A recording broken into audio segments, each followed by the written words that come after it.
Batam TV, inspirasi Kepri.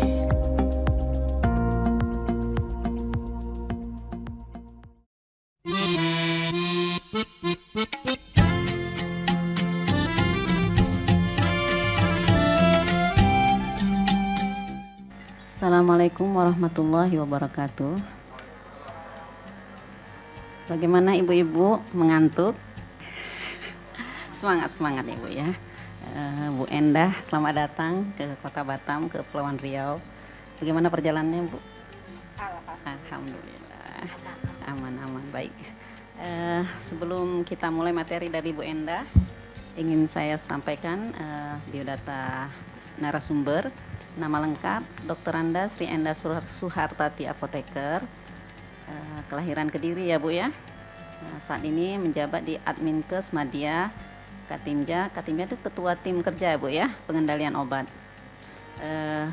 di instansinya Direktorat Pengelolaan dan Pelayanan Kefarmasian di Ditjen Farmalkes. Adapun materi Ibu yang pertama adalah kebijakan sistem informasi logistik obat dan BMHP. Kami persilahkan kepada Ibu. Terima kasih Bu Sumiati, Bu Putri, dan Bapak Ibu semuanya. Bismillahirrahmanirrahim. Assalamualaikum warahmatullahi wabarakatuh. Selamat siang menjelang sore. Salam sejahtera untuk kita semuanya, salam sehat Bapak dan Ibu, mudah-mudahan semuanya sampai selesai besok acara ini selalu diberikan kesehatan. Saya mungkin sudah kesekian kalinya mungkin ada yang masih mengenal saya, jadi kalau ke Batam itu udah sangat sering banget Bu. Sejak tahun berapa bahkan kita sudah sampai dengan Natuna ya Mbak ya, sampai dengan Natuna. Dari dulu kita bicara menyampaikan terkait karena untuk RKO kemudian sistem informasi sepertinya ini momen kegiatan yang hampir setiap tahun ya kita lakukan sebelum masa pandemi COVID ya, yang sebelumnya kita lakukan biasa secara luring seperti ini, tapi sejak pandemi COVID kita tetap berlangsung kegiatan pertemuan namun dilakukan secara daring. Nah, untuk kali ini saya akan mencoba untuk menyampaikan terkait dengan bagaimana kebijakan sistem informasi logistik obat dan bahan medis habis pakai. Nanti Mbak Heni yang akan menyampaikan yang terkait dengan rencana kebutuhan obat. Biar nggak bosen kali ya Bapak Ibu. Dari dulu saya mau RKO terus, jadi ganti pemain. Sebagai topik. Baik, izin mungkin karena di sini saya duduk aja deh, karena kalau berdiri nanti. Terkait dengan kebijakan sistem informasi logistik obat dan bahan medis habis pakai, sebenarnya Bapak dan Ibu mungkin sudah mengenal sistem ini tahun 2000, dari mulai 2016 ya. 2016 kita berproses terus untuk mengembangkan sistem ini. Nah, sistem ini kita bangun untuk apa sih? Tentunya terkait membantu kita melakukan pengelolaan obat dan bahan medis habis pakai. Nah, lalu terus berkembang dan saat ini dengan adanya transformasi kesehatan dan salah satu transformasi kesehatan yaitu di pilar nomor 6 ya, di mana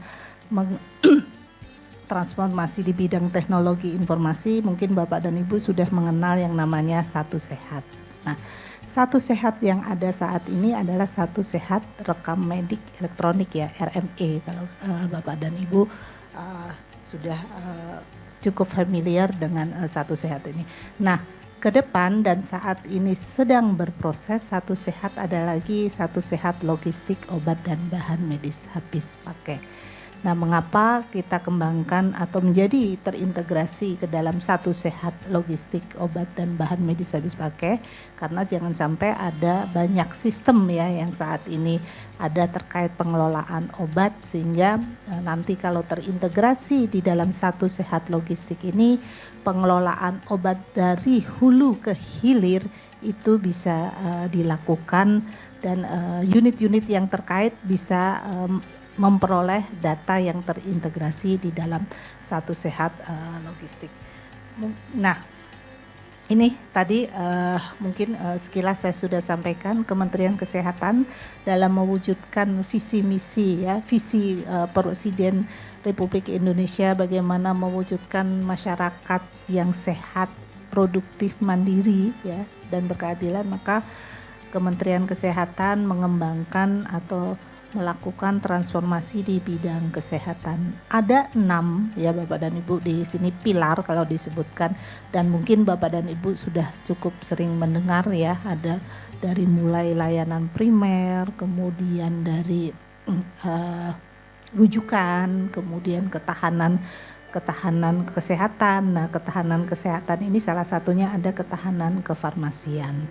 Nah, ketahanan kefarmasian yang saat ini yang sedang berlangsung khususnya di bidang farmasi, mungkin Bapak dan Ibu juga sudah mengetahui bagaimana upaya dari pemerintah dalam hal ini Kementerian Kesehatan untuk kemandirian di bidang kefarmasian, antara lain yaitu kemandirian bahan baku ya, dari antigen, dari vaksin ya, kita lihat ada sudah 7 vaksin ya antigen yang diproduksi di Indonesia ya, mulai dari BCG, difteri, pertusis, kemudian tetanus, hepatitis, polio, dan satu lagi saya lupa ya.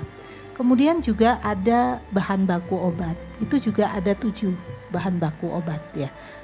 Kenapa baru 7? Kita mencoba untuk melihat 10 ya, 10 obat yang paling banyak, 10 alat kesehatan yang paling banyak digunakan. Nah, kita mengupayakan bahan baku di sini. Nah, disinilah kemandirian di bidang kefarmasian. Dan berikutnya ada beberapa pilar juga. Ini tentunya yang pembiayaan kaitan jaminan kesehatan di SDM juga di bidang tenaga kefarmasian ya. Dan berikutnya di sini Bapak dan Ibu, kali ini saya mencoba ingin menyampaikan yang terkait transformasi teknologi kesehatan khususnya sistem informasi obat dan bahan medis habis pakai. Nah, yang menjadikan landasan dasar sistem ini dibangun, nah ini siklus ini Bapak dan Ibu. Sampai saat ini siklus ini yang menjadi dasar kita membangun sistem informasi ini. Nah, siklus ini yang dimulai dari seleksi, perencanaan, kemudian di dalam perencanaan ada pembiayaan ya, nanti Mbak Heni akan menyampaikan bagaimana perencanaan obat dan vaksin. Kemudian berikutnya adalah pengadaan di sini di mana tadi kaitan kemandirian di sini Bapak dan Ibu. Di mana pengadaan di sini kan tentunya kita memerlukan obat. Obat itu diproduksi oleh siapa? Industri farmasi. Nah, disinilah tadi aspek kemandirian di mana kemandirian bahan bakunya diupayakan bahan baku dapat diproduksi di dalam negeri. Kemudian juga berikutnya distribusi, kemudian penyimpanan dan seterusnya. Ini aspek pengelolaan obat yang menjadi landasan kita melakukan membuat sistem informasi obat dan bahan medis habis pakai. Selanjutnya di sini kita lihat. Nah, ini tadi yang saya sampaikan sejak 2016 ya.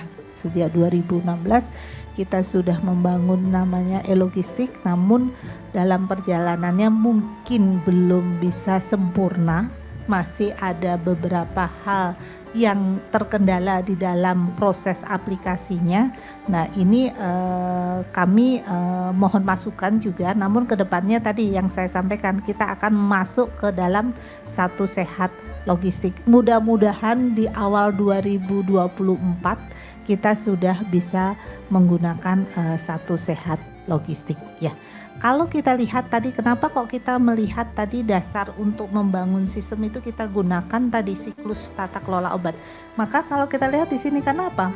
Kita mulai melakukan proses pengelolaan ya. Kalau di tingkat kabupaten kota kan tidak melakukan seleksi obat ya. Karena kita lihat seleksi obat tadi sudah dilakukan dalam formularium nasional. Nah, sehingga Bapak dan Ibu sudah bisa melakukan pembelian obat dengan daftar obat yang ada di formularium nasional.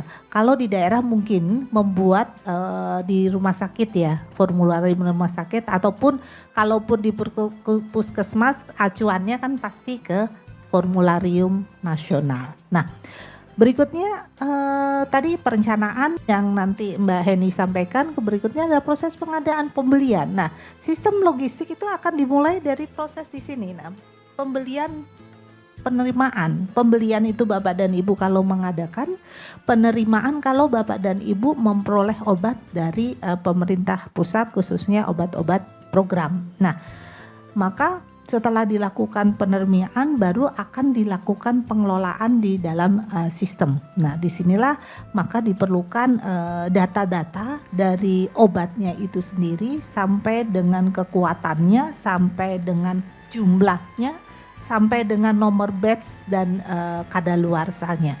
Ini yang kita catatkan di aplikasi logistik obat ya. Berikutnya pengelolaan disesuaikan dengan pengelolaan yang dilakukan di masing-masing instalasi farmasi kabupaten kota. Untuk saat ini sistem ini masih digunakan untuk sistem instalasi di instalasi farmasi kabupaten kota Bu Sumiati ya. Nah, nanti kalau yang tadi status sehat logistik itu sampai dengan puskesmas, sampai dengan fasilitas rumah sakit semua bisa dalam ya. Kalau untuk yang saat ini sedang berjalan untuk logistiknya ini masih di tingkat instalasi farmasi kabupaten kota. Nah, demikian juga aplikasi. Nah, di sini kan nyambung ke sini. Di dalam logistik kabupaten kota ya, Bapak dan Ibu melakukan manajemen logistik perbekalan kesehatan dari mulai penerimaan, penyimpanan, distribusi dan sampai dengan pemusnahan. Berikutnya untuk bank data di pusat terkait update data item-item obatnya. Nah, berapa tahun yang lalu Bapak dan Ibu kita untuk update data ini kita masih menggunakan coding masing-masing. Daerah ada, kalau ada sistem yang ada di daerah menggunakan kode di daerah, pusat juga ada beberapa kode Farmalkes beda, kemudian unit lain beda. Nah, saat ini dengan adanya kamus farmasi alat kesehatan maka akan menjadi satu kode obat yang akan digunakan untuk semua tadi pengelolaan obat ini. Jadi tadi dengan adanya kamus ini tadi semua akan bisa terintegrasi ke dalam satu sehat logistik dengan menghubungkan API-nya. Nah, inilah yang kita sedang berproses saat ini. Berikutnya adalah tadi sistem-sistem ini kan untuk membantu pengelolaan kita di dalam pengelolaan obat dan bahan medis habis pakai, obat, vaksin dan bahan medis habis pakai. Nah, terkait dengan sistem yang ada, Bapak dan Ibu, kita juga mempunyai tugas yaitu untuk mengetahui ketersediaan obat yang ada di fasilitas kesehatan. Nah, ketersediaan ini dipantau tadi dengan menggunakan sistem aplikasi logistik, dan satu lagi kalau Bapak dan Ibu di tingkat puskesmas ya, kita memantau ketersediaannya menggunakan Selena dan Emonef. Jadi Emonef ini tidak hanya digunakan untuk RKO, bisa juga untuk melaporkan ketersediaan obat dan juga bisa untuk monitoring realisasi pengadaan. Jadi di dalam Emonef ini ada beberapa fitur yang bisa digunakan selain rencana kebutuhan obat. Nah, target 2023 ini terhadap beberapa indikator ketersediaan obat sebagaimana yang ada di tampilan layar saat ini. Memang ada beberapa indikator yang harus dikumpulkan yang mohon bantuan dari Bapak dan Ibu karena yang diukur adalah di tingkat puskesmas dan di kabupaten kota. Baik untuk obat yang 40 item obat indikator maupun beberapa obat program. Nah, ke depan di sini juga pada kesempatan ini saya ingin menyampaikan bahwa kami sebenarnya gini, obat program ini kan pengadaannya di pusat ya. Pengadaannya di pusat kemudian didistribusikan di provinsi. Nah, kami akan mengukur kinerja kami nih Bu. Kinerja kami arahan pimpinan itu supaya obat yang kita adakan di pusat yang sudah direncanakan oleh Bapak dan Ibu diadakan di pusat itu bisa tepat waktu dan tepat jumlah. Nah, tepat waktu dan tepat jumlah ini kan berarti harus sesuai dengan di tingkat kabupaten kota. Untuk itu kami juga memerlukan data ini supaya bahwa ternyata selama ini kinerja kami belum tepat waktu, belum tepat jumlah. Nah ini nanti setelah ini saya akan mencoba share, ada satu lagi tambahan tapi tidak untuk semua obat Bu, hanya kita coba untuk beberapa obat program yang kita distribusikan ke provinsi dan diadakan juga di provinsi supaya kita bisa mengukur pusat ini ternyata bahwa yang kita distribusikan ini belum tepat waktu dan tepat jumlah. Nah untuk itu semua kan tentunya kami memerlukan bantuan Bapak dan Ibu karena obat ini sampai digunakan di tempat Bapak dan Ibu. Dan kami untuk indikator ini yang kami perlukan hanya laporan tadi, laporan ketersediaannya dan kira-kira penggunaan sampai akhir tahun itu berapa sih atau rata-rata penggunaannya karena kami bisa memonitor supaya obat sampai dengan akhir tahun ini bisa tercukupi. Nah, indikator yang tingkat pemenuhan kecukupan obat tepat waktu dan tepat jumlah ini Bapak dan Ibu bukan berarti kalau nilainya di atas atau di bawah tadi rata-rata tidak baik, tidak. Ini sebenarnya begini. Ini untuk mengukur kita supaya bisa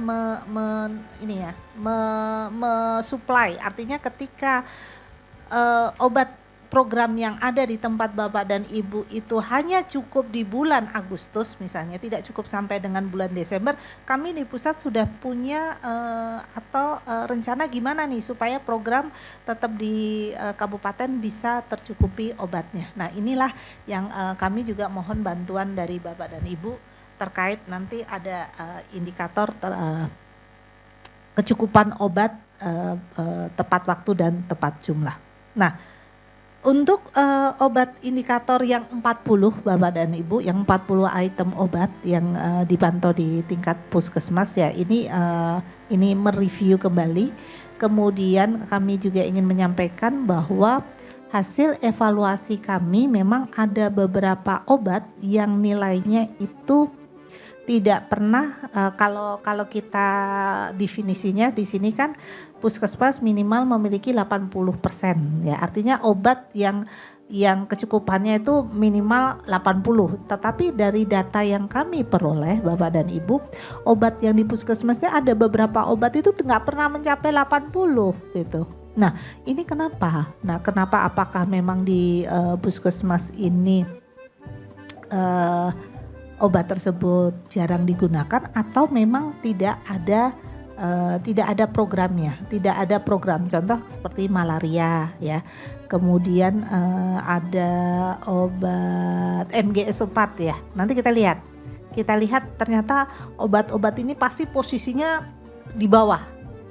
Kalau yang parastamol yang lain tuh pasti di atas karena memang selalu ada di puskesmas. Nah karena ternyata beberapa obat ini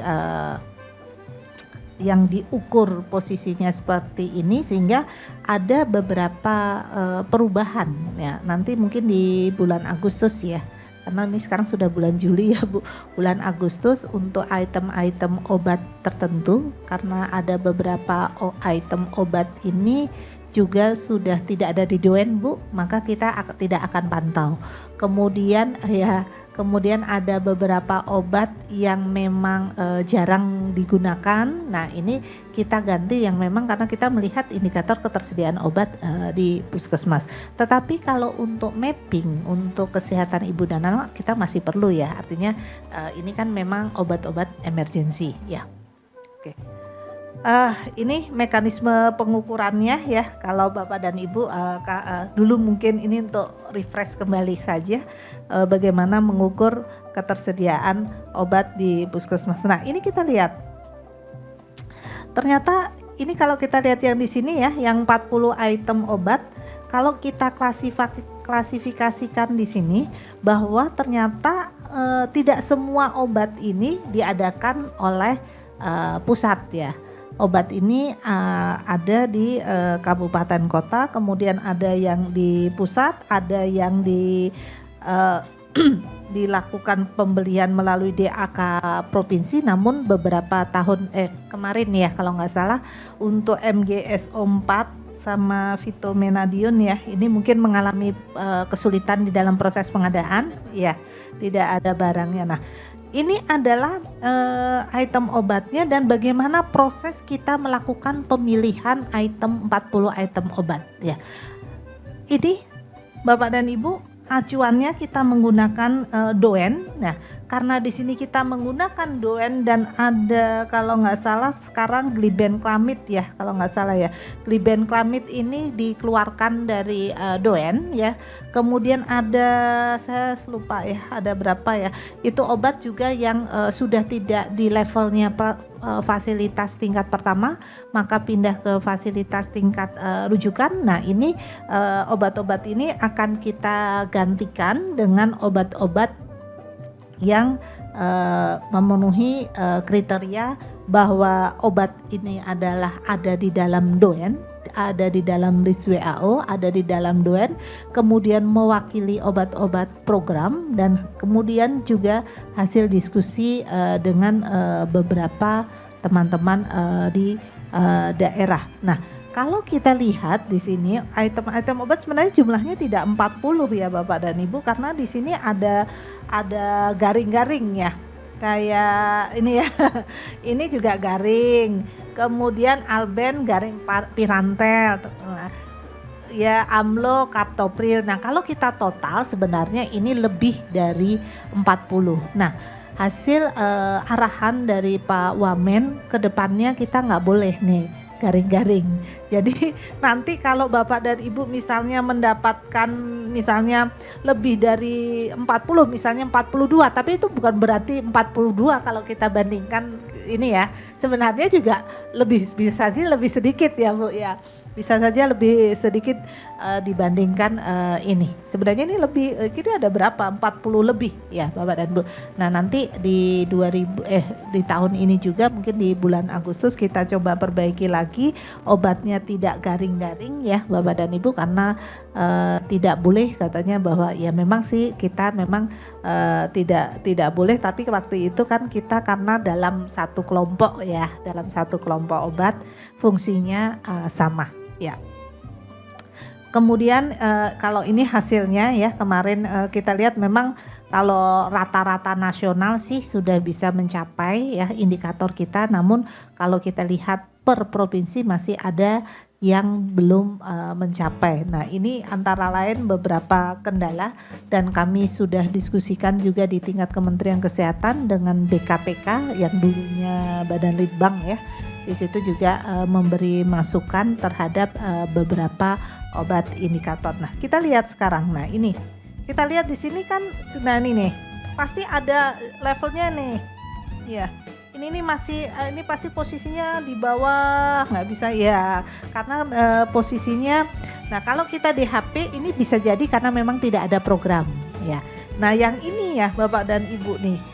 Metil ergometrin ini kenapa? Apa memang di puskesmas itu tidak tersedia karena memang jarang digunakan untuk ibu ya, artinya karena khawatir juga ED, kemudian stoknya nanti dan jarang digunakan sehingga di puskesmas tidak melakukan disediakan. Nah, ini kami juga mohon masukannya kenapa item ini dan kedepannya item-item ini untuk pemantauan masih, karena program kesehatan ibu dan anak sampai dengan 2024 kan masih menjadi program prioritas ya. Nah, ini adalah beberapa obat yang akan tetap dipantau, tapi pantau untuk mapping kenapa tidak ada. Nah, sesuai dengan tata laksana program kesehatan ibu, karena obat-obat ini adalah emergensi. Nah, kalau emergensi itu minimal berapa harus tersedia di puskesmas, ini yang kami masih mohon ke program untuk menyampaikan sehingga bisa tersampaikan ke daerah. Nah, daerah minimal obat tersebut harus tersedia walaupun tidak ada khusus untuk penggunaan metil MGO4 maupun metil ergometrin maleat. Nah, ini yang saya sampaikan tadi. tadi saat ini untuk penginputan data Bapak dan Ibu kita menggunakan Selena. Selena itu sebenarnya bukan sistem, sebenarnya alat survei ya. Kalau saya lebih tepatnya itu ke bagaimana pooling ya. Kalau kita lihat survei, makanya judulnya survei ya. Tapi kalau sistem itu Emonef ya. Dengan Selena ini waktu gagasan kenapa itu Selena kita gulirkan, yang sebelumnya memang Bapak dan Ibu menyampaikan laporan untuk puskesmas melalui Excel. Nah, karena saat ini hampir semua dewasa bahkan mungkin anak-anak sudah menggunakan handphone. Nah, dari data statistik jumlah nomor, artinya nomor dari berbagai provider itu lebih banyak dibandingkan jumlah penduduk Indonesia. Nah, asumsi kami bahwa dengan demikian berapa kan hampir semua nih penduduk dewasa menggunakan handphone. Nah, untuk itu kita coba memudahkan untuk survei, artinya teman-teman di puskesmas itu bisa mengisi tadi. Karena untuk ketersediaan obat yang tadi disampaikan di slide sebelumnya, di sini kan hanya mengisi iya tidak. Nah, dengan handphone ini kan tentunya teman-teman harapan kami ya, tapi ternyata di lapangan juga tidak seperti harapan kami juga. Artinya kondisi lapangan ini juga bisa ternyata tidak sesuai ya, artinya nggak apa-apa Bapak dan Ibu, karena ternyata ada beberapa terkendala jaringan, ternyata handphonenya juga ternyata teman-teman lebih banyak handphonenya yang iPhone, padahal yang kita bangun di sini baru yang Android. Nah, ini kita gunakan untuk melaporkan ketersediaan obat di puskesmas. Kemudian yang bank data e-logistik ini sebenarnya alat bantu kita ya, tadi karena untuk melihat ketersediaan obat program 132 dan obat tadi indikator supaya kita bisa melihat kalau di laporan bank data e-logistik ini kan sisa stok dan pemakaian rata-ratanya bisa terlihat. Jadi tadi sebenarnya kami akan melakukan evaluasi terhadap apa yang telah kita lakukan, kami lakukan di pusat terhadap penyediaan obat program. Nah, ini kami memerlukan data. Nah, data apa yang kami perlukan? Nah, data yang kami perlukan adalah tadi data stok yang saat ini, kemudian pemakaian rata-rata kurang lebih menggunakan rata-rata 3 sampai 6 bulan. Nah, itu bisa diambil dari mana? Nah, kita coba bank data logistik. Nah, tapi ini semua Bapak dan Ibu kalau nanti sudah jadi satu sehat logistik, ini semua tidak digunakan, yang digunakan adalah yang satu sehat logistik. Ya.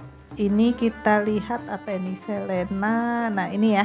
Kalau ini sih sebenarnya untuk akunnya ya puskesmas ya menggunakan akun Emonef ya. Di sini nanti saya yakin tadi mendengar dari Sumiati ada yang double ya.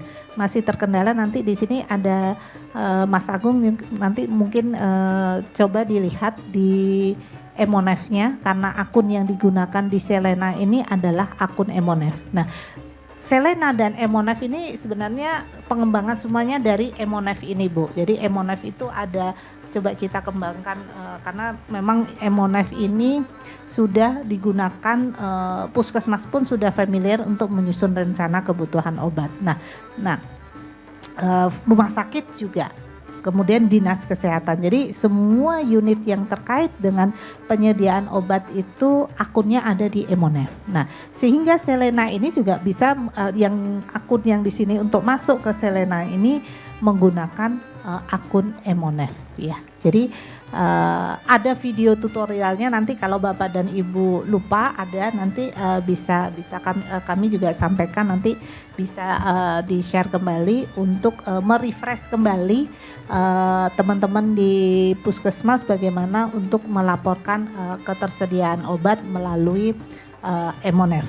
Kemudian selanjutnya Dinas Kesehatan bisa melakukan pemantauan bahwa puskesmasnya apakah sudah melapor dan berapa ketersediaan obatnya melalui Emonef. Nah, tahun ini Bapak dan Ibu ada permintaan juga beberapa daerah itu kenapa kabupaten dibuatkan seperti Selena deh gitu, biar mudah untuk hanya klik-klik yang untuk ketersediaan di kabupaten. Nah, sekarang juga sedang berproses, jadi nanti Selena pun bisa digunakan di kabupaten kota. Selena saat ini digunakan baru di puskesmas. Nah, tapi ke depannya tadi kembali lagi ke Satu Sehat logistik ya. Nah, di sini di Emonef teman-teman di kabupaten kota bisa melihat puskesmas yang melaporkan, kemudian bisa melihat juga nanti hasil data ketersediaan obat dan vaksin yang dilaporkan oleh teman-teman di puskesmas. Bank data logistik ini ya Bapak dan Ibu, sebenarnya ini juga sangat sederhana ya, bank data logistik ini. Kalau teman-teman sudah menggunakan e-logistik tentunya sudah bisa menggunakan bank data logistik ya. Ini nanti bisa masuk ke dalam bank data logistik ini untuk menyampaikan laporan ketersediaan obatnya. Nah, inilah sebenarnya laporan ketersediaan ini yang kami perlukan untuk mengevaluasi kami juga. Jadi tidak hanya untuk melihat bahwa bagaimana Ibu dan Bapak menyampaikan laporan ketersediaan, tapi untuk mengevaluasi kami bahwa obat program yang kita kirim ke provinsi, peruntukan kabupaten kota itu apakah memang sudah tepat waktu dan tepat jumlah. Nah, ini kita bisa mengambil datanya dari sini. Nah, untuk berapa minggu terakhir ini kami juga mohon maaf, bank data ini kami masih gunakan, namun karena kemarin ada hack ya Bu, di Kementerian Kesehatan ada beberapa sistem yang ke-hack, salah satunya ini kena.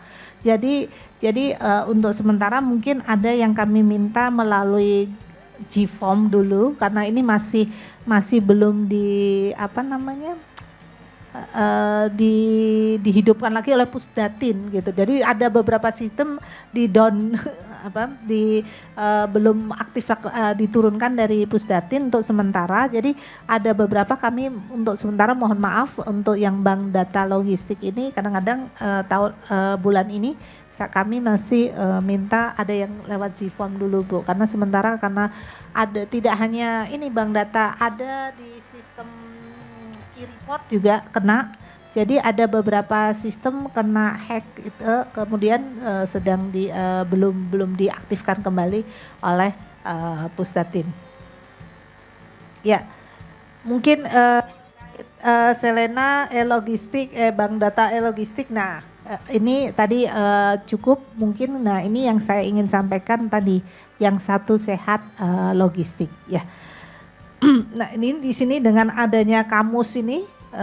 Kamus farmasi dan alat kesehatan, problema masalah ini ya mudah-mudahan bisa teratasi ya, karena dengan adanya kamus farmasi alat kesehatan ini semua ya obat yang beredar di Indonesia itu kodenya akan sama. Jadi nanti dari hulu ke hilir dari industri farmasi ketika transaksi obat baik untuk pemerintah maupun di sektor swasta artinya reguler ya, ke unit-unit yang menjual obat-obat bebas itu kodenya akan sama ya, menggunakan KFA ini. Nah, kemudian ini KFA-nya ya Bapak dan Ibu bisa melihat ya, dan Bapak dan Ibu juga bisa melihat kemarin ada beberapa minggu yang lalu ya ada sosialisasi tentang KFA. Nah, peran Bapak dan Ibu apa? Nah, saat ini mungkin yang bisa dilakukan Bapak dan Ibu adalah untuk mapping obat-obatnya yang ada di instalasi farmasi ataupun rumah sakit terhadap kode KFA yang mana yang akan digunakan. Nah, karena nanti begitu KFA ini berjalan Satu Sehat logistik, tadi transaksi dari industri farmasi otomatis nanti ketika Bapak dan Ibu menerima obat sudah semua udah masuk gitu. Jadi Bapak dan Ibu tidak perlu entry lagi. ya, karena tadi dari industri farmasi udah mengentry awal proses untuk pembelian kan Bu, pengadaan, distributor, pengirim. Nah itu. Namun yang ada saat ini obat yang existing kan ada di instalasi farmasi. Berarti Bapak dan Ibu harus mapping. Nah ini kode ya untuk kode-kode KFA-nya ini supaya nanti begitu nyambung, artinya bisa berinteraksi ke dalam satu sehat logistik, sudah semuanya sudah siap untuk bertransaksi di dalam satu sehat logistik.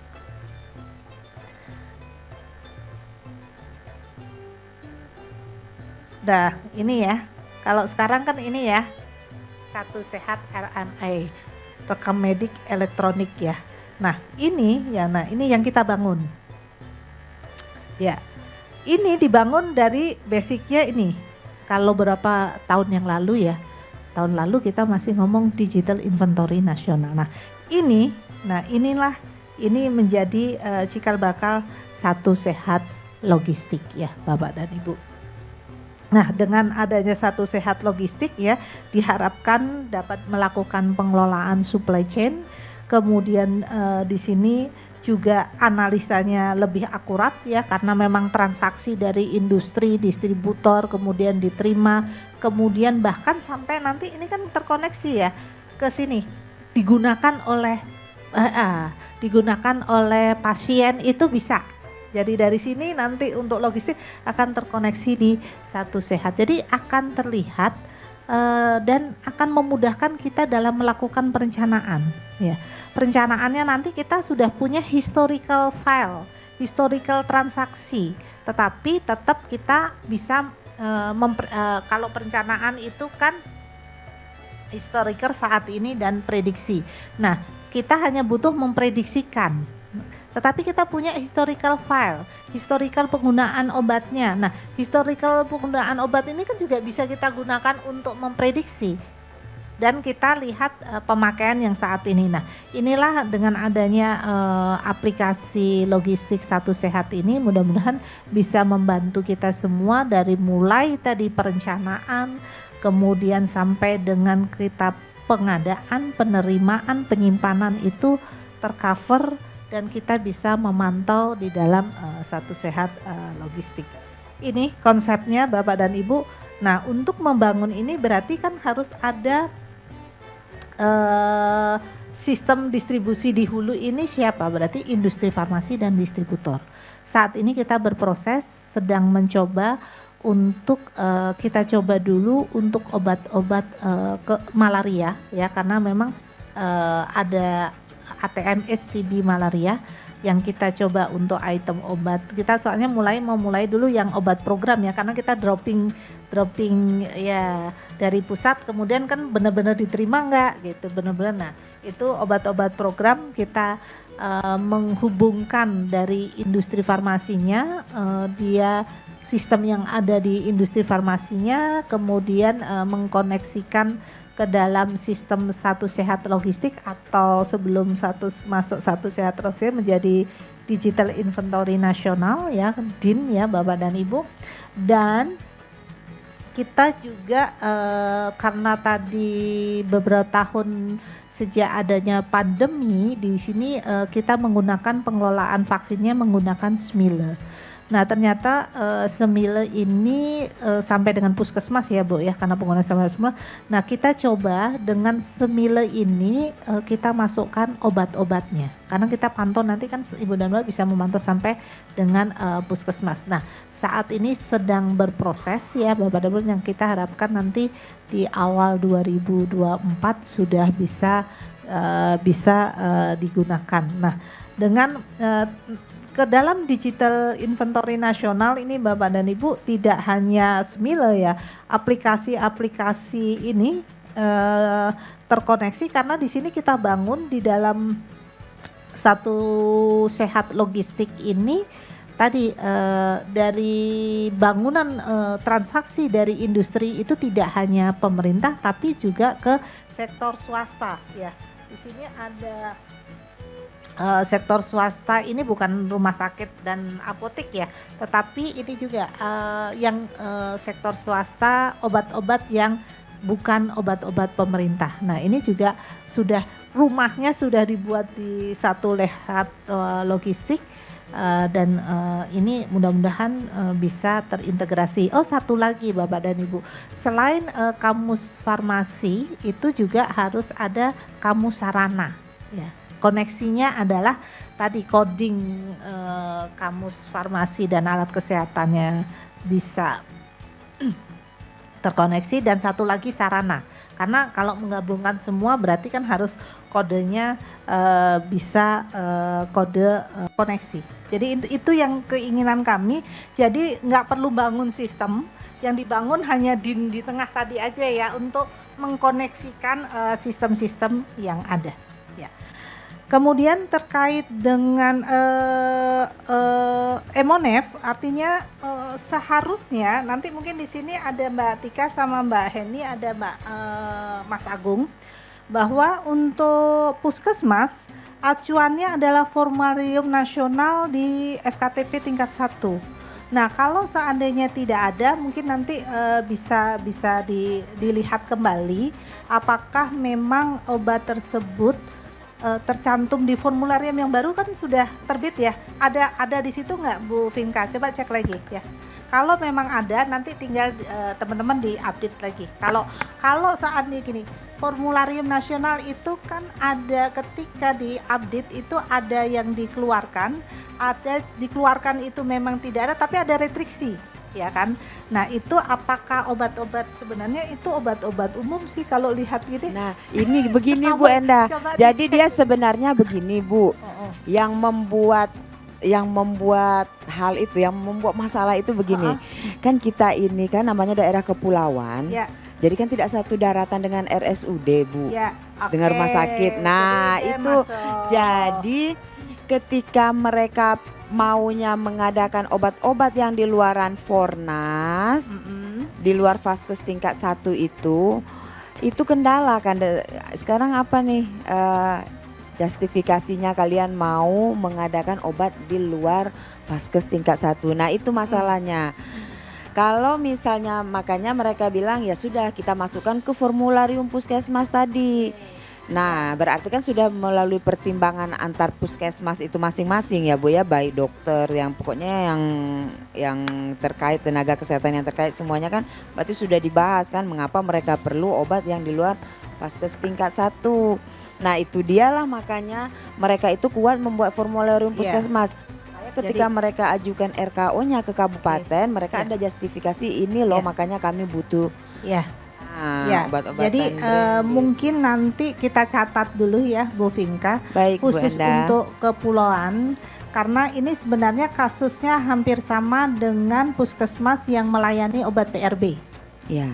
Obat PRB itu tidak semua ada di Vaskes tingkat 1, ada di tingkat 2. Nah kemudian supaya bisa teman-teman puskesmas yang melayani PRB, maka kan kita buka fitur sekarang mungkin puskesmas yang PRB.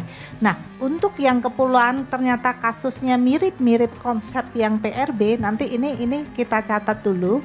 Nanti teman-teman yang di RKO nanti bisa mencatat, kita akan diskusikan gimana untuk mengatasi beberapa puskesmas atau wilayah kepulauan. Artinya kan tidak aja di Natuna, di Maluku juga kepulauan itu. Dan hal ini apakah memang terjadi? Nah kalau memang hal ini terjadi, nanti mensiasati untuk di dalam Emonef-nya itu seperti apa ya. Baik. Ini kan karena kalau kasusnya Bu Vinka dan kepulauan ini sebenarnya di Fornas itu ada tapi tidak di FKTP. Iya. Bisa saja di tingkat 1 rujukan 2 dan 3. Nah, tetapi karena puskesmas ini tadi melayani dengan kepulauan yang tidak sama dengan daratan, jadi mungkin ada perbedaannya mungkin di sini. Sebenarnya kasusnya hampir mirip dengan tadi yang saya sampaikan, puskesmas yang melayani obat PRB.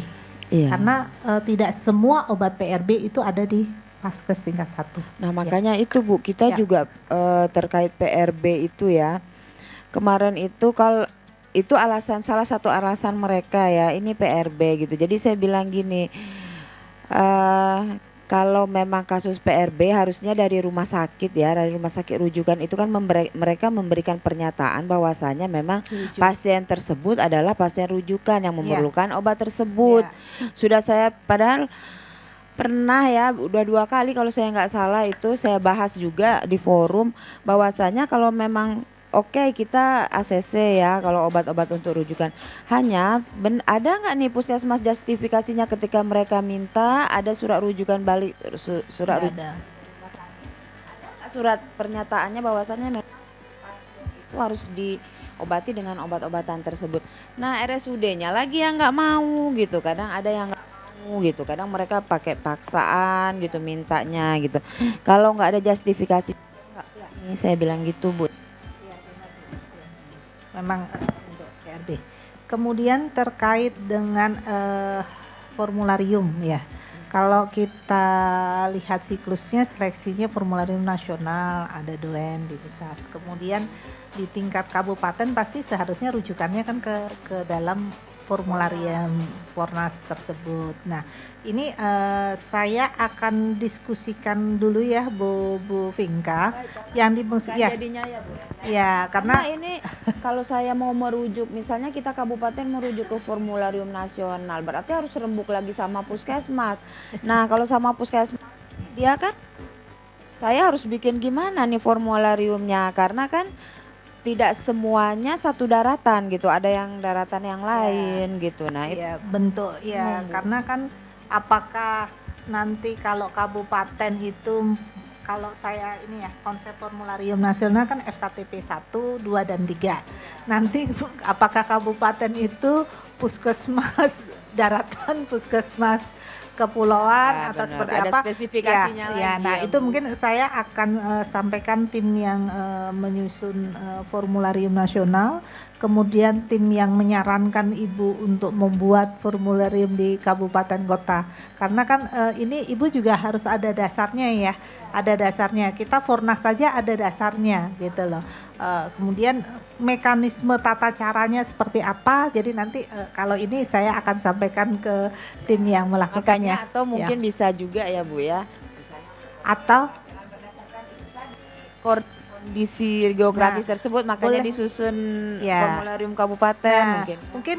boleh nggak Bu Vinka bersurat ke Direktorat Pengelolaan dan Pelayanan Boleh Bu, Kefarmasian boleh. dengan kondisi ini sehingga nanti punya pegangan resmi Ya. bahwa ini jawabannya, langkah-langkahnya seperti Ya. apa, itu Ibu sudah punya pegangan ya. Baik Bu Ya. Endah. Sama dengan dulu kayak e-katalog Ya. juga saya pernah ya menyurati Ya, itu kan sehingga kita buat surat kita- itu kan bisa kita boleh ngambil dari Kalimantan dulu. Ya, kan dulu kita buatkan itu. Iya ya. Bu Endah. Oke. Baik Bu, Ya. terima kasih. Sudah jelas ya Ibu Vinka, tidak ragu lagi. Iya. Penanya selanjutnya yang dari Karimun yang di malam ingin menanyakan tentang sistem. Nah, tadi Bu Enda sudah menceritakan akan dibangunnya satu sehar logistik ya. Jadi mungkin ada yang masih kurang jelas atau bagaimana tanggapannya, kami persilahkan.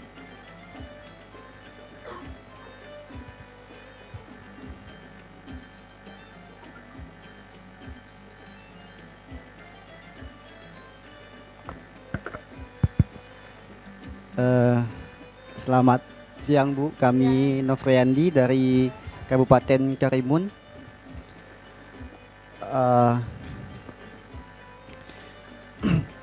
Judul kita kan pengelolaan obat ya Bu. Mungkin lah Bu, menurut kami gimana kalau di setiap atau setiap pelayanan itu kayak terhubung gitu Bu. Iya. Nah terhubung kayak Puskesmas, terhubung paling tidak satu kabupaten kita terhubung ke Puskesmas.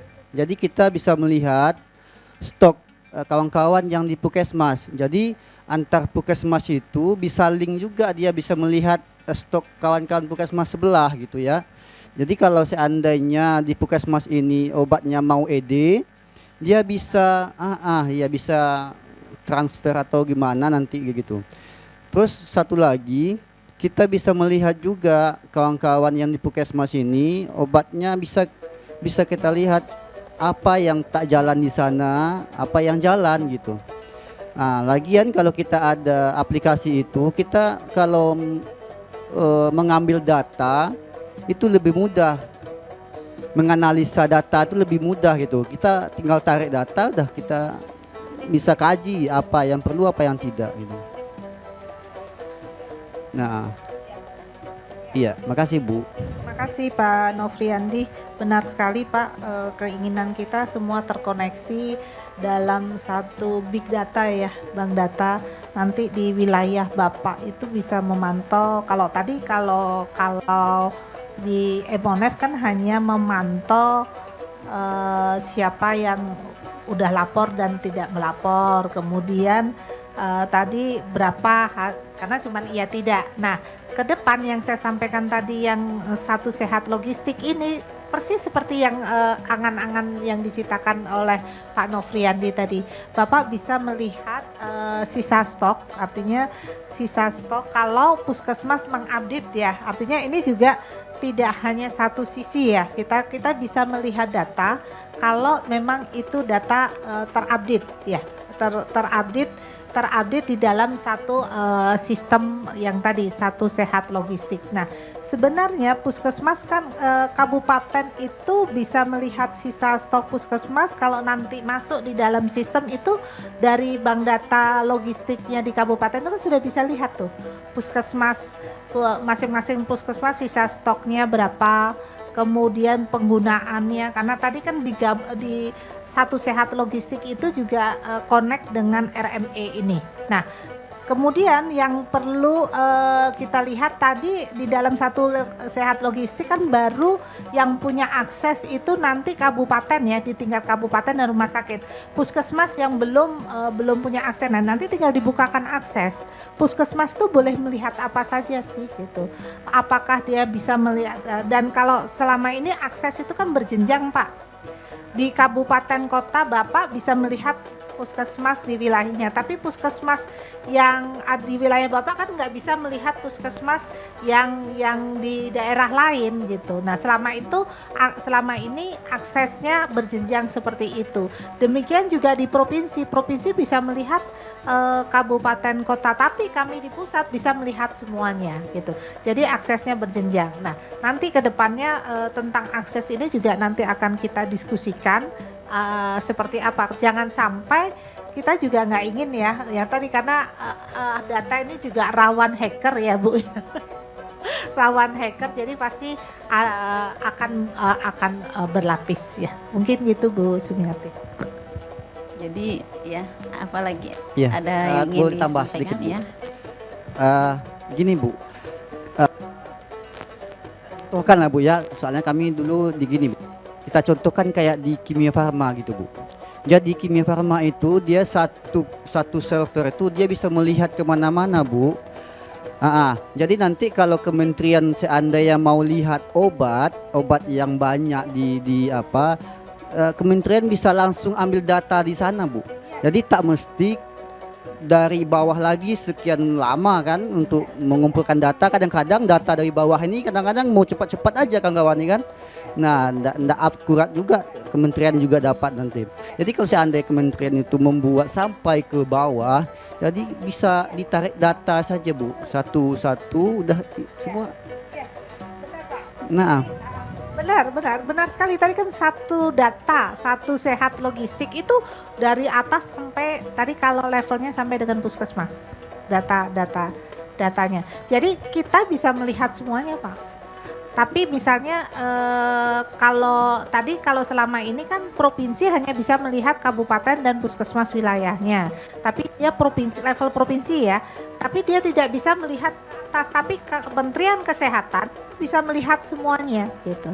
Nah, kalau saya lihat kimia farma pusat ya pasti bisa melihat kimia farma di cabang-cabangnya. Tapi cabang ini apakah bisa melihat ke cabang yang lain ya saya belum tentu bisa juga gitu. Nah ini untuk yang tadi yang sistem yang dibangun tadi itu memang seperti itu Pak. Nanti bisa di pusat itu kalau tadi dari hulu ke hilir, dari mulai transaksi tadi industri, mulainya kan tadi mulai proses pengadaan atau penerimaan kan, baik di level provinsi, kabupaten, kota maupun di puskesmas, pasti mulai pencatatan logistik dari situ. Nah ketika dia menginput ya pengadaan, kemudian penerimaan, kemudian dia mendistribusikan dalam satu sistem itu yang terkoneksi, otomatis bisa Pak.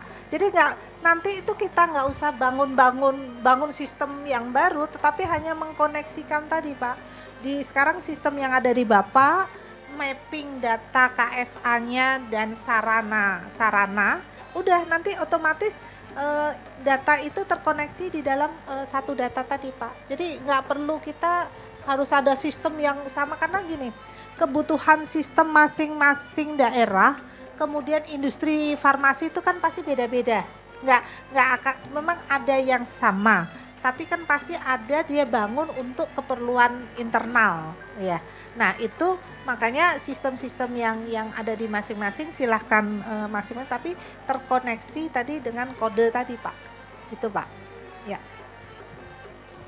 Jadi sistemnya sedang dibangun ya Pak Novi, bukan maksudnya sekarang sudah ada, sudah bisa di download atau diinstal belum ya. Jadi sedang dalam proses seperti itu.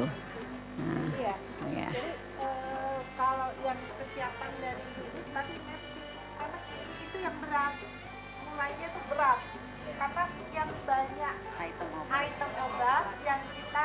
Nah ini yang saya masih mencoba gimana ya caranya ini kesini gitu loh kan, artinya dibantu oleh komputer obat ini bacanya ini, jadi nggak terlalu lama. Ini kan harus melihat karena kode di Bapak Ibu dengan kode KMA kan pasti beda ya. Nah ini yang pekerjaan sorry maaf kurang ya.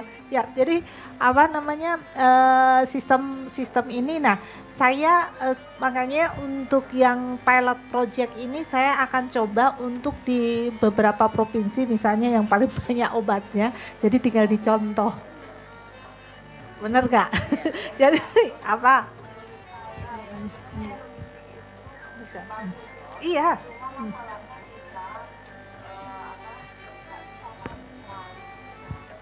Iya. Iya.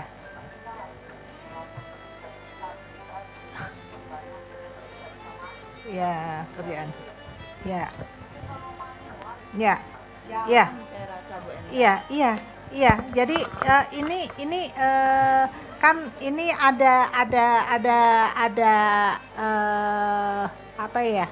Ada beberapa teman logistik itu bagus hanya di itu kan ya apa? Kok elektronik kok online gitu. Logistik itu karena memang konsepnya kan dulu dibangun nggak online ya Bu Pinka ya, jadi masih manual. Nah tadi saya akan mencoba untuk beberapa daerah dulu untuk supaya bisa melakukan mapping ini sehingga nanti obat ini kalau ada di tempat Bapak dan Ibu ketika mau dinasionalkan kan sudah ada contoh nih. Jadi pekerjaannya nggak mulai dari awal lagi gitu loh. Kalau ini contohnya ini ada. Iya. Ya. Itu. Jadi Iya. Iya. Iya. Jadi ini kerjaan IT yang saya masih mencoba nanti mungkin ada beberapa provinsi kita lihat item obatnya masuk ke dalam sistem ini kan, jadi tinggal nanti teman-teman ngikutin saja gitu. Ya mungkin begitu yang kita coba ini. Ya, dipilih dulu pilot project daerah supaya teman-teman nggak kesulitan dari awal lagi kan, kalau sudah ada contohnya ini tinggal jalanin gitu, saya masih mencoba itu yang saya pinginnya, angan-angan saya begitu Bu. Jadi makanya saya ketemu sama tim-timnya ini, saya bilang supaya memudahkan harus ada daerah yang sudah komplit obatnya. Ini tinggal kita masukkan ke dalam sistem, dan daerah yang lain itu tinggal sistem-sistemnya kan kita nggak tahu nih, ada punya bangunan sistem nggak di. Kalau ada kan tinggal copy aja gitu. Ya. Ya. Ya. Betul. Cepat ya, itu pertama ini yang mapping coding supaya item obat yang ada di daerah dan nanti proses pengadaan yang di industri itu supaya sama kan, baik teman-teman mau melakukan purchasing maupun pembelian manual, kodenya sudah sama. Jadi itu memang di hulu juga memperbaiki kodifikasi untuk obat yang diedarkan di Indonesia, memberikan tadi masa kadaluarsa 2 tahun. Namun apabila ternyata obat tersebut stabilitasnya itu bagus, maka Badan POM akan mengevaluasi. Kemudian pertanyaan berikutnya, enggak ini industri lama kok gitu. Industri lama bukan industri baru. Kenapa kok dikasih obatnya kok ED-nya juga pendek? Iya, bisa jadi.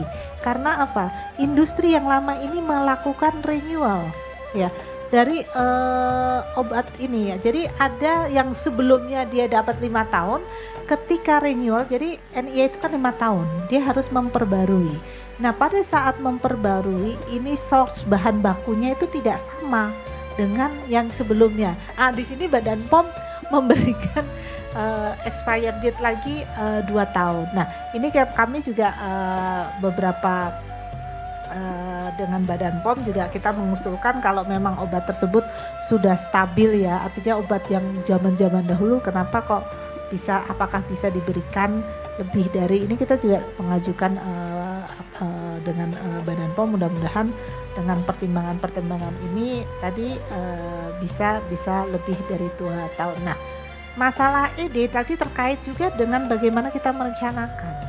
Bisa kita lead time-nya pendek, bisa juga panjang. Kalau kita lihat lead time yang ada di RKO kan masih kita lihat rata-rata ya, masih rata-rata. Nah, saat ini teman-teman di perencanaan sedang menyusun juknis tentang perencanaan kebutuhan obat.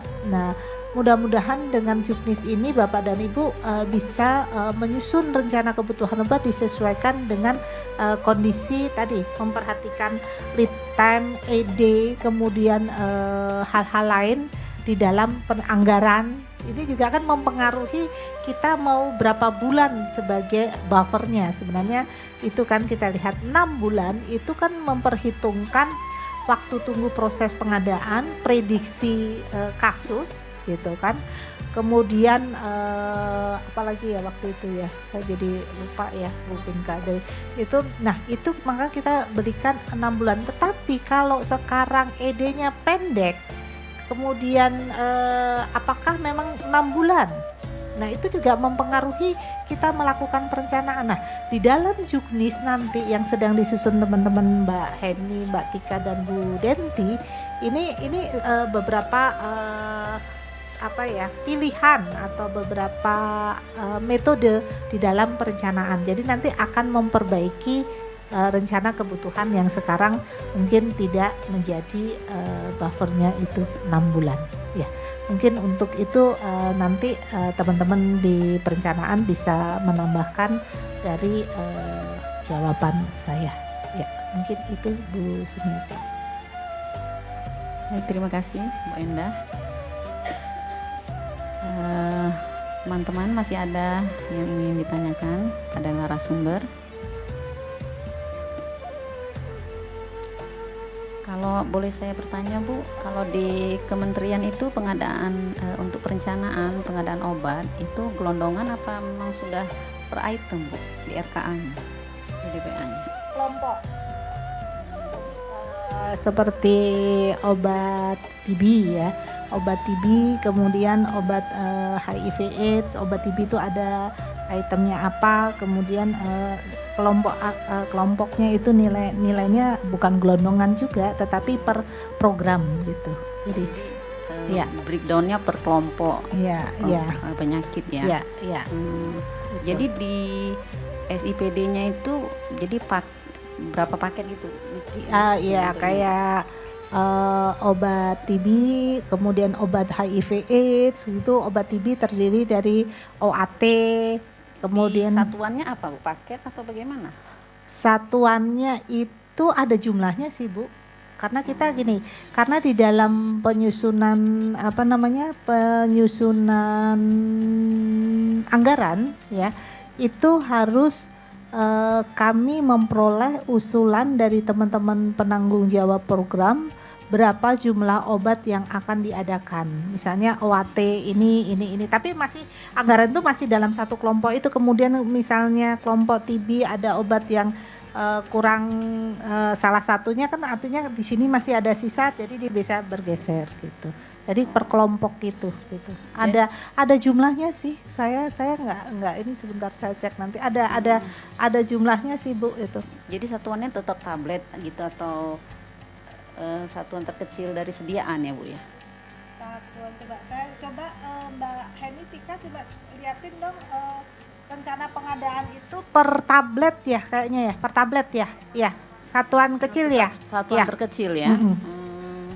Cuman dia dalam kelompok. Ya, tapi bukan berarti ya. bisa itu Bu. Sesama kelompoknya itu masih bisa gitu. Seperti itu. Kalau di sini nggak bisa bergeser-geser ya, antar kelompok gitu nggak bisa ya Bu? Makanya kan kalau di kabupaten kota dari diskusi tadi malam, mereka masih perencanaan itu di RKA masih gelondongan, masih bisa Bu. Masih bisa, masih lebih leluasa. fleksibel. Ya, makanya sementara kami di provinsi saya masuk ini kan sudah per item kan Bu, sementara jadinya menghalangi gerak kita gitu kan Bu, kan efisiensi dari anggaran ya, kalau tidak terserap ya jadi dibalikan lagi, jadi kan seperti itu kan Bu. Dia nggak bisa bergerak, maksudnya tidak terserap, dia tidak bisa menggantikan yang lain gitu ya Bu? Nggak bisa Bu, kita misalnya parastamol kita mau 1000 tablet, harganya kita 100 di SIPD, ternyata di e-katalog 50, berarti kita sisa duit gitu. Tapi kalau di SIPD harganya lebih rendah dari e-katalog, kita nggak bisa beli. Nah seperti itu Bu.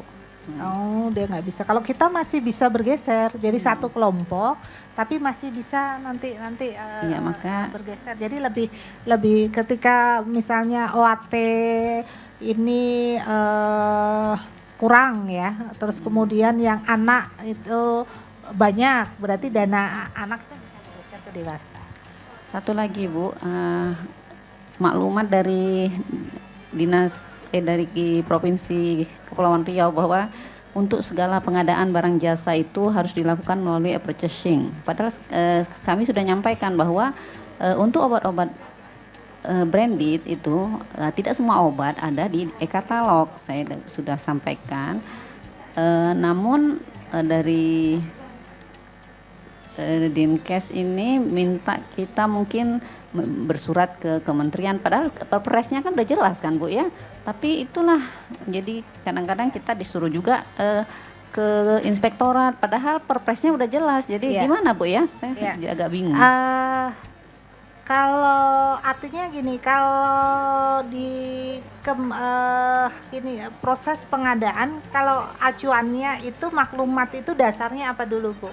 Dasarnya apakah ada perpres, ada permenkes atau aturan regulasi yang lain.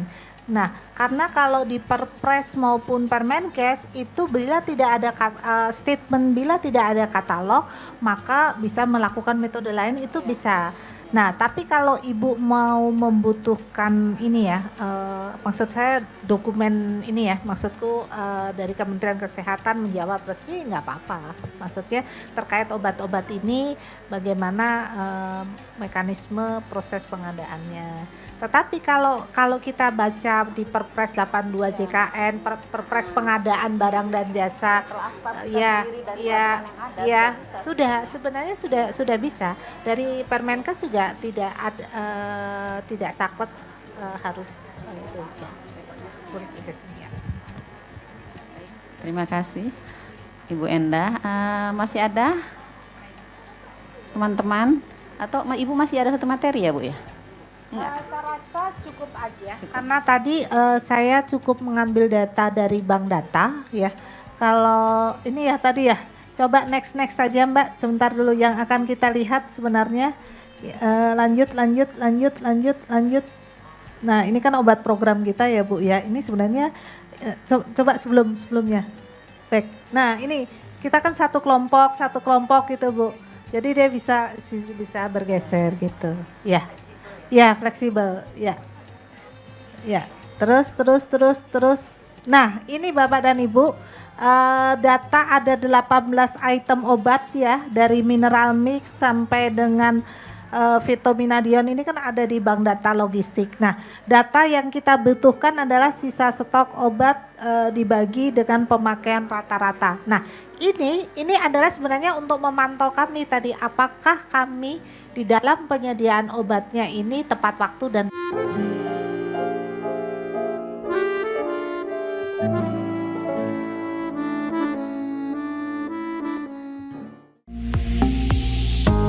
Batam TV, inspirasi Kepri.